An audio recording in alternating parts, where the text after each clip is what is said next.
Dan saya Dinda Ibu Swita Putri dari kelas 11 IPA 5. Dari kelompok 5 di sini kita akan mempresentasikan tentang perkembangan peradaban dan ilmu pengetahuan pada masa dinasti Abbasiyah.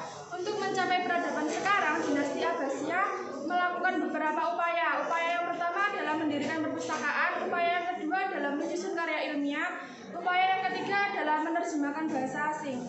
Upaya yang pertama ini adalah mendirikan perpustakaan. Khalifah yang ikut berperan aktif dalam mendirikan perpustakaan ini adalah Abu Ja'far dan Harun ar-Rasyid. Mereka berdua mendirikan perpustakaan yang diberi nama Baitul Hikmah.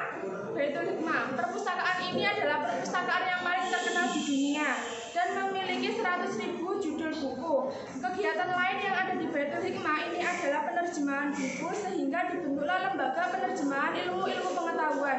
Dan ketika Harun ar-Rasyid meninggal, fungsi perpustakaan ini bertambah, yaitu sebagai perguruan tinggi dan sebagai penelitian, dan diteruskan oleh anaknya yang bernama Al-Ma'war.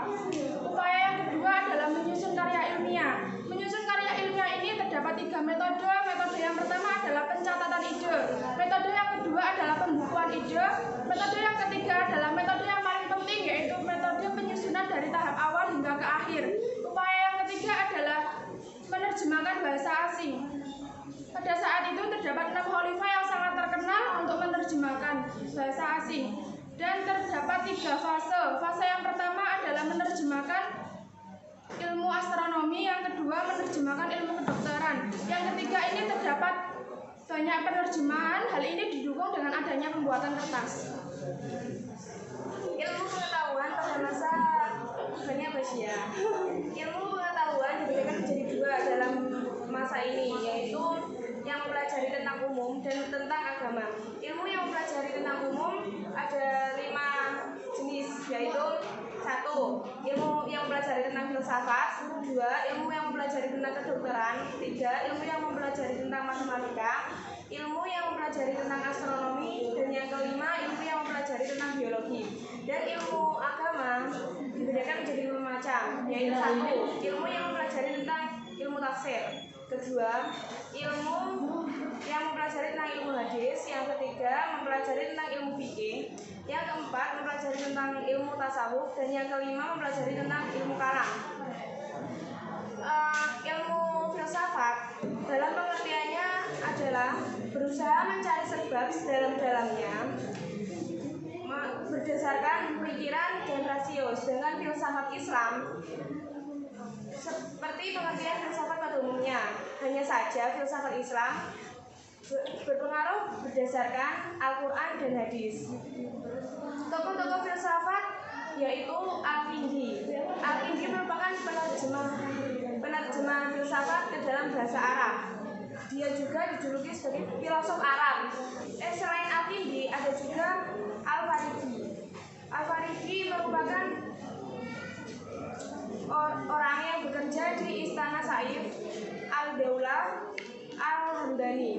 Dia dijuluki sebagai guru besar kedua atau Mu'allimin As-Sani. Sedangkan guru pertamanya adalah Aristoteles. Aristoteles yang dijuluki dengan Mu'allimin Al-Awal.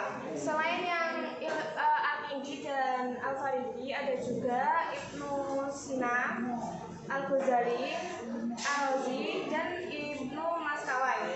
Selain filsafat ada juga ilmu kedokteran. Pada masa Abbasiyah, ilmu kedokteran berkembang sangat pesat, terutama pada puncaknya di dalam pemerintahan kekhalifahan Harun ar-Rasyid. Tanda-tandanya yaitu banyaknya sekolah-sekolah yang mempelajari tentang ilmu kedokteran dan menghasilkan banyak sarjana-sarjana kedokteran. Tokoh-tokoh yang pada ilmu kedokteran ini antara lain Ibnu Sina, Ar-Razi, dan Hunain, serta ilmu matematika. Ilmu matematika adalah salah satu ilmu yang banyak diterapkan pada kehidupan sehari-hari.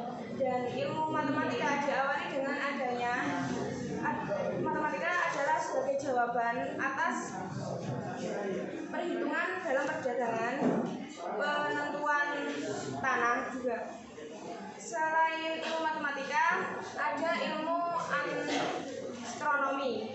Ilmu astronomi ditemukan pada tahun 3000 sebelum Masehi di Babilonia.